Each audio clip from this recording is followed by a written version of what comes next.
The mayor offered her a small fortune for a useless, rotting windmill. That was Margaret's first clue. What began as a grieving widow's attempt to clear her husband's debts unraveled a century-old conspiracy revealing a buried secret so scandalous it would rewrite the town's history and ruin its elites. Dust settled over the polished oak of Samuel Prescott's desk, catching the bleak November sunlight that filtered through the lawyer's office blinds. Margaret Calloway sat rigidly in a leather chair that felt too large for her, her hands clutching a worn tissue. It had been exactly 2 weeks since her husband Henry had succumbed to a sudden heart attack, leaving her alone in a house that now felt suffocatingly quiet. Henry had always handled the finances, assuring Margaret that they were comfortable, that their twilight years in the historic town of Oakhaven would be peaceful. Now staring at the grim expression on the lawyer's face, Margaret realized just how deeply her husband had shielded her from the truth. "I am truly sorry," Margaret Samuel said, adjusting his wire-rimmed glasses. He was a man who had known the Calloways for 3 decades, yet his professional distance remained impenetrable. Henry took out multiple loans against the house over the last 5 years. He was trying to invest in some independent agricultural ventures that never materialized. "The bank is preparing to foreclose by the end of the month. The accounts are completely drained." Margaret's breath hitched. Everything, the savings, his pension. "Everything," Samuel confirmed softly. He shuffled a thin stack of papers toward her. "However, there is one asset remaining. It's entirely free and clear, deeded solely in your name as of last Thursday." Henry fast-tracked the transfer just days before he passed. Margaret frowned, leaning forward to inspect the document. An asset. What asset we sold the lake cabin 10 years ago? "It's the old Vander Beek property on the northern ridge," Samuel replied, tapping a manicured finger against the deed. "The crumbling windmill." Margaret stared at him in disbelief. The old windmill was a notorious eyesore, a derelict stone structure that had stood abandoned on the edge of town since the late 19th century. It was surrounded by overgrown thorns and sinking mud, completely useless for farming or development. Henry had purchased the tiny plot of land at a municipal auction 15 years ago for almost nothing, claiming he wanted to preserve a piece of Oakhaven's history. Margaret had always dismissed it as one of his eccentric, harmless hobbies. "Henry left me a ruined mill while we are hundreds of thousands of dollars in debt," Margaret asked, her voice trembling between sorrow and rising anger. "Legally, yes, but practically it might be your only lifeline," Samuel said, leaning back in his chair. "Because yesterday afternoon, Richard Harrington contacted my office. He wants to buy the mill." The name sent a chill down Margaret's spine. Richard Harrington was the wealthiest man in Oakhaven, a real estate developer whose family practically owned the town council, the police department, and half the commercial district. The Harringtons were Oakhaven royalty, known for their ruthless business tactics and pristine public image. Why would Richard Harrington want that pile of rubble? Margaret asked, suspicion instantly hardening her features. "He claims it's for a new residential development project. Says the land is perfectly situated for an access road," Samuel explained. "He's offering $75,000, Margaret. It's enough to satisfy the immediate bank debts and give you a few months to sell the house on your own terms. I strongly advise you to take it." Margaret left the lawyer's office with a heavy heart and a chaotic mind. The drive back to her neighborhood was a blur of bare trees and gray skies. As she pulled her aging sedan into the driveway, she noticed a gleaming black Mercedes parked at the curb. Leaning against the hood, wearing an impeccably tailored cashmere overcoat, was Richard Harrington himself. He offered a sympathetic, practiced smile as she stepped out of her car. "Margaret, my deepest condolences. Henry was a good man. The whole town mourns with you." "Thank you, Richard. Though I imagine you didn't drive all the way out here just to offer your sympathies, Margaret replied tightly, clutching her purse. Harrington chuckled softly, a sound entirely devoid of warmth. Straight to the point, just like Henry. I assume Samuel spoke to you about my offer. I want to help Margaret. I know the financial situation Henry left you in is precarious. I'm prepared to write a check today. In fact, I'll increase the offer to $100,000. Cash. You sign the deed over to me right now, and all your problems disappear. Margaret froze. $100,000 for a quarter-acre of sinking mud and a stone tower that was half collapsed. The land wasn't worth a tenth of that, and Harrington was not known for his charity. He was a shark. If he was offering this much money so aggressively and bypassing the lawyer to pressure a grieving widow on her front lawn, it meant only one thing. The mill was worth significantly more. I need time to think about it, Richard Margaret said, keeping her voice incredibly steady despite the pounding of her heart. Harrington's smile faltered, his eyes turning cold and flat. Don't be foolish, Margaret. Grief clouds judgment. That structure is a liability. It's a safety hazard. If you don't sell it to me, the town council might just condemn it and seize it through eminent domain. I'm offering you a graceful exit. It was a thinly veiled threat. The town council answered directly to Harrington. I said I will think about it, Margaret repeated, stepping past him and unlocking her front door. Good day, Richard. She shut the door firmly, locking the deadbolt. As she watched through the peephole, Harrington stared at her house for a long, menacing moment before pulling his phone from his pocket, dialing a number, and getting into his car. Margaret walked into her kitchen and pulled Henry's old leather jacket from the coat rack. She wasn't going to sign anything. She was going to the windmill. The wind howled brutally across the northern ridge, whipping Margaret's hair across her face as she parked her car at the end of the overgrown dirt path. The Vanderbeek windmill loomed against the grey sky like a decaying sentinel. Its massive wooden blades had rotted away decades ago, leaving only the rusted iron skeleton of the central gear. The stone masonry was choked with thick, dead ivy, and the wooden door hung precariously on a single rusted hinge. Margaret pulled a heavy-duty flashlight and a crowbar from her trunk. Her pulse hammered in her ears. Henry had spent countless weekends out here over the years, claiming he was doing structural reinforcement to keep the historical site from collapsing. Margaret had never accompanied him. She had hated the damp, isolating chill of the ridge. Now she realized Henry's obsession with this place was hiding something monumental. She shoved the heavy wooden door aside, wincing at the loud, grating screech it made. The interior of the mill was a cavernous circular room, smelling of mildew, old timber, and wet earth. Shafts of pale light pierced through gaps in the stone, illuminating dancing dust motes. In the center of the room sat the colossal, immovable grinding stone. Margaret clicked on her flashlight and began to sweep the beam across the floor. "What were you doing out here, Henry?" she whispered to the empty room. She walked the perimeter, her boots crunching over debris. She inspected the stone walls, the rotting stairwell that led up to the gear room, and the heavy support beams. Nothing looked out of the ordinary. It was exactly what it appeared to be, a dilapidated ruin. Frustration bubbled in her chest.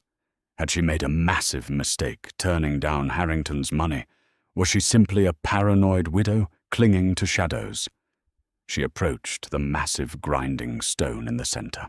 As she walked around it, her boot hit a wooden floorboard that gave a sharp, hollow thud. Margaret paused. She tapped the board again with her toe. Thud. She moved a foot to the left and tapped. Thwack! Solid dirt. She moved back to the original spot. Thud! Her heart racing, Margaret dropped to her knees. The floorboards around the base of the grinding stone were thick, heavily weathered oak, packed tightly with centuries of dirt. She wedged the flat edge of the crowbar into the seam between the hollow-sounding board and its neighbor. Gritting her teeth, she threw her entire body weight backward. With a loud crack that echoed like a gunshot in the silent mill, the rusted nails gave way and the heavy plank splintered upward. Margaret tossed it aside, coughing, as a cloud of ancient dust hit her face. She shone the flashlight into the gap. There was a cavity beneath the floor lined with brick. Resting inside was a heavy military-style olive-green steel lockbox. Gasping, Margaret reached down. The box was shockingly heavy. She had to use both hands and brace her knees against the floor to haul it up into the light. It was sealed with a heavy brass padlock, but the metal of the lock was severely oxidized. Margaret didn't hesitate. She gripped the crowbar aimed carefully and brought the heavy iron end smashing down onto the padlock. It took 3 brutal strikes before the brass snapped. She threw the lid open. Inside, wrapped carefully in layers of thick, waterproof oilcloth, was a stack of leather-bound ledgers. Beneath the ledgers were several heavy canvas bags. Margaret untied the nearest bag. Her breath completely left her lungs. It was filled with banded stacks of large format currency. Hundreds, perhaps thousands of pristine 1920s gold certificates. Margaret's hands shook uncontrollably as she picked up one of the ledgers and flipped it open. The pages were filled with neat, handwritten columns of dates, names, and massive dollar amounts. As she scanned the names, her blood ran ice cold. 1924. Delivery to R. Harrington Sr., $450,000. 1925. Councilman T. Miller payout, $120,000. 1926. Chief of Police E. Barnes, $80,000. These weren't just random names. These were the grandfathers and great-grandfathers of Oakhaven's current elite. The Harringtons, the Millers, the Barnes family. For a century, the town had been told that its founding families had built Oakhaven's prosperity through shrewd investments in the railroad and timber industries. But this ledger told a completely different story. It was a meticulous record of bootlegging extortion and massive civic bribery. Henry hadn't just found a treasure. He had found the foundational lie of the entire town. The money the Harringtons used to build their empire was stolen illegal blood money, and Henry had hidden it here, gathering evidence, preparing to expose them. That's why he had drained their accounts. He must have been paying for private investigators, digging up the historical proof to back up the ledger. Suddenly, the crunch of heavy tires on gravel outside shattered the silence. Margaret scrambled to her feet, instinctively killing the flashlight. She crept to the nearest crack in the stone wall and peered out. A white Oakhaven Sheriff's Department cruiser had just violently parked behind her sedan. Out stepped Deputy Caleb Barnes, a hulking man whose family name was written right there in the ledger. He didn't look like an officer checking on a civilian. He had his hand resting heavily on the unclasped holster of his service weapon, and his eyes were scanning the perimeter of the mill with predatory intensity. Mrs. Calloway. Barnes's deep voice boomed across the empty ridge. Town Council got a report of trespassing and structural hazards at this location. Come on out! Panic seized Margaret's throat. She looked down at the open lockbox, the piles of gold certificates, and the damning ledgers. If Barnes found this, he wouldn't just confiscate it. She would disappear. An accident in a crumbling, hazardous windmill. Harrington had sent him. Mrs. Calloway, I know you're in there. Barnes shouted, his heavy boots crunching closer to the rotting door. I'm coming in. Margaret had seconds to act. She couldn't carry the heavy box, and she couldn't outrun a deputy in the open terrain. She grabbed the single most important ledger, shoved it into the deep interior pocket of Henry's leather jacket, and frantically kicked the heavy canvas bags back into the lockbox. She slammed the lid shut, shoved the box back into the brick cavity, and hastily dragged the splintered floorboard back over the hole, kicking loose dirt over the seams, just as the heavy wooden door of the mill was violently kicked open. Dust plumed into the air as the heavy oak door slammed against the interior stone wall, the rusted hinge finally giving way and crashing to the dirt. Deputy Caleb Barnes stepped through the threshold, his massive frame blocking the pale afternoon light. His right hand remained aggressively draped over his firearm, his eyes immediately scanning the shadows. Margaret stood rigidly near the decaying stairwell, intentionally positioning herself as far away from the central grinding stone and the hastily concealed floorboard as possible. She forced her shoulders to slump, burying her face in her hands, channeling every ounce of genuine grief and terror she possessed into a loud, wrenching sob. Barnes paused his aggressive posture, faltering slightly at the sight of the weeping widow. He clicked on a heavy tactical flashlight, sweeping the beam across the damp walls, the rotting timbers, and finally letting it rest on Margaret. "Mrs. Calloway." Barnes asked, his voice losing a fraction of its booming hostility, but retaining a sharp edge of suspicion. "What exactly are you doing out here?" "This structure is condemned, Mr. Harrington reported you might be out here trying to hurt yourself or do something foolish." Margaret looked up, her eyes watering, clutching the thick leather of her husband's jacket tightly around her chest. The ledger hidden in the interior pocket felt as heavy as an anvil against her ribs. I needed to see it," she stammered, letting her voice break. "Henry loved this awful place. He spent so much time here.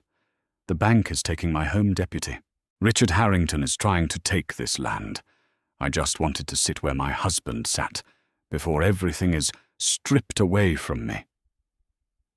Barnes stared at her, the flashlight beam illuminating the tear tracks, cutting through the dust on her cheeks. He slowly moved his hand away from his holster.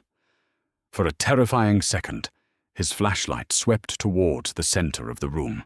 The beam glided right over the splintered floorboard, but the loose dirt Margaret had kicked over the seams miraculously masked the violent entry. "I sympathize with your loss, ma'am, I truly do," Barnes said, stepping fully into the mill. "But you can't be here. The town council is voting tonight to formally seize the property under emergency safety ordinances. If the roof caves in, the town is liable. I have to escort you off the premises immediately." Margaret nodded meekly. "Of course, I'm sorry. I'll leave." She kept her head bowed as she walked past him, her heart hammering wildly against the hidden ledger.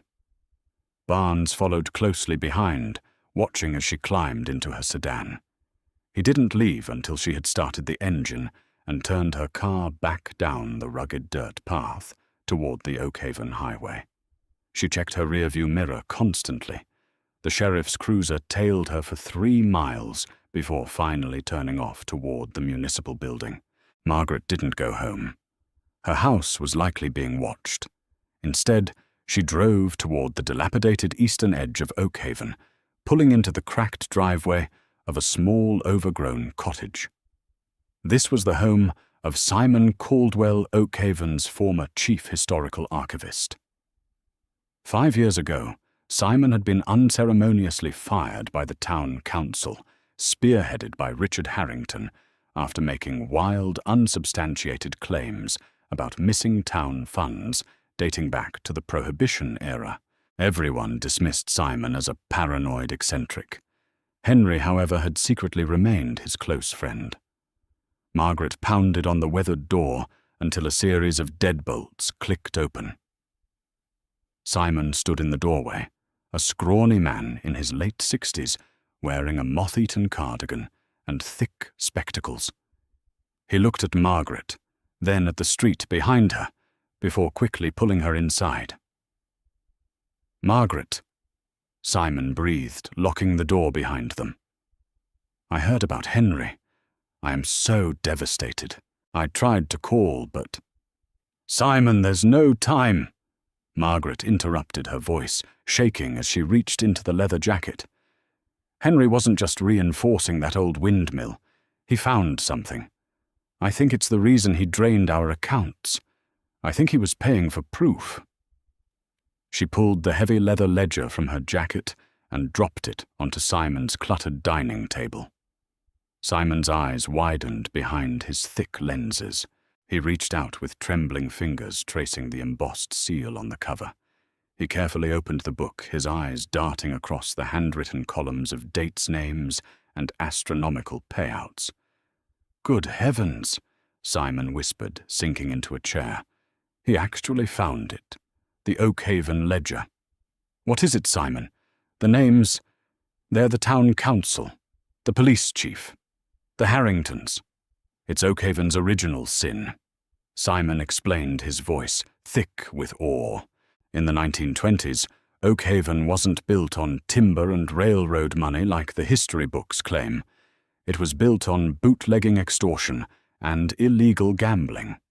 Richard Harrington's great-grandfather ran the largest smuggling syndicate on the East Coast. He bought the police, he bought the judges, and he bought the town council. This ledger is the master record of every bribe and illegal transaction that funded the Harrington Empire. If this sees the light of day, it proves that the entire Harrington real estate portfolio and the wealth of half the Oakhaven elite was built on stolen illegal assets. Margaret felt the room spin. "Richard Harrington came to my house today. He offered me $100,000 in cash for the windmill. He said the town council would seize it tomorrow if I didn't sell." "Of course he did." Simon slammed his hand on the table. Harrington must have realized what Henry was looking for, right before Henry died. Henry probably confronted him, trying to force him to resign or pay reparations to the town. Harrington wants the land so he can demolish the mill and destroy the evidence buried beneath it. "Simon, there's more," Margaret said quietly. "The ledger wasn't alone. There's a steel vault under the grinding stone. It's filled with canvas bags, stacks of pristine 1920s gold certificates, millions of dollars." Simon turned deathly pale. "Margaret, if Harrington finds out you know about the money, he won't just seize the land. You will suffer a terrible accident. We have to get that lockbox out of there tonight before the demolition crews arrive at dawn." Rain lashed against the windshield of Simon's rusted pickup truck as they killed the headlights and rolled to a stop a quarter-mile from the Vanderbeek windmill. The storm that had rolled in from the coast was a blessing, providing brutal chaotic cover for their nighttime infiltration. It was 2 a.m. In 4 hours, Harrington's bulldozers would arrive to flatten the ridge under the guise of an emergency public safety order. Margaret and Simon trudged through the freezing mud, armed with heavy pry bars, industrial duffel bags, and high-powered flashlights wrapped in red cellophane to mask the glow. The windmill stood like a jagged black tooth against the stormy sky. Margaret felt a strange, fierce strength coursing through her. She was no longer just a grieving, bankrupt widow. She was the executioner of Oakhaven's corrupt dynasty. They slipped through the broken doorway. Simon immediately dropped to his knees, marveling at the cavity beneath the floorboards. Together they hauled the heavy steel lockbox out of the dirt. Simon packed the remaining leather ledgers into waterproof sleeves, while Margaret frantically shoved the heavy canvas bags of gold certificates into their duffel bags. The sheer weight of the antique currency was staggering. Suddenly, a loud metallic click echoed over the sound of the rain. Margaret froze. Standing in the doorway, completely soaked and holding a drawn service weapon, was Deputy Caleb Barnes. Behind him, the beams of a luxury SUV cut through the darkness. Richard Harrington stepped out of the vehicle holding an umbrella, a smug, venomous smile plastered across his face. "I told you, Mrs. Calloway. Grief clouds judgment." Harrington called out, stepping into the mill. He looked down at the duffel bags and the open vault. "You should have taken the 100,000. Now you're trespassing on condemned town property, attempting to steal historical artifacts." Deputy Barnes placed them under arrest. Barnes raised his weapon, aiming it squarely at Simon's chest. "You don't own this town anymore, Richard," Margaret said, her voice echoing off the stone walls. She didn't cower. She stood up straight, staring directly into Harrington's eyes. Harrington laughed softly. "I own the ground you stand on. I own the judge who will sentence you. By sunrise, this mill will be rubble, and those ledgers will be ashes in my fireplace. Take the bags, Caleb." Barnes stepped forward, but the deafening roar of a helicopter suddenly shattered the night. Brilliant, blinding white spotlights dropped from the sky, piercing through the gaps in the windmill's roof and flooding the ridge with daylight. Over a megaphone, a booming voice pierced the storm. "FBI, drop your weapon and step outside with your hands in the air." Harrington's umbrella dropped to the mud. Barnes instantly froze, the color draining from his face. He slowly lowered his gun, placing it on the damp earth, and raised his hands. Margaret looked at Simon, who was clutching a satellite phone in his trembling hands. A wide, victorious grin spread across the old archivist's face. "I may be paranoid, Margaret," Simon whispered over the noise of the helicopter, "but I kept my contacts at the Federal Bureau. I sent them photographs of the ledger pages from my house 3 hours ago. They've been looking for an excuse to tear down the Harrington Syndicate for 20 years. Within seconds, federal agents swarmed the mill. Harrington tried to maintain his composure, shouting threats about his lawyers, but the federal agents ignored him, snapping handcuffs onto his wrists and shoving him toward an armored vehicle. Deputy Barnes was disarmed and arrested on the spot. The aftermath tore Oakhaven apart. By the following Wednesday, the FBI had executed raids on the municipal building, the police department, and the Harrington estate. The century-old ledgers provided flawless, undeniable proof of a massive, multi-generational criminal enterprise. The gold certificates valued at over $40 million were seized as federal evidence, but not before the courts recognized Margaret Calloway as the legal owner of the property and the sole discoverer of the stolen historical assets. Because the Harrington fortune was proven to be built entirely on fraud and extortion, their assets were frozen and seized by the state. The Oakhaven Bank, entirely funded by Harrington shell companies, collapsed, voiding hundreds of predatory loans, including the foreclosure on Margaret's house. A month later, Margaret stood on the northern ridge.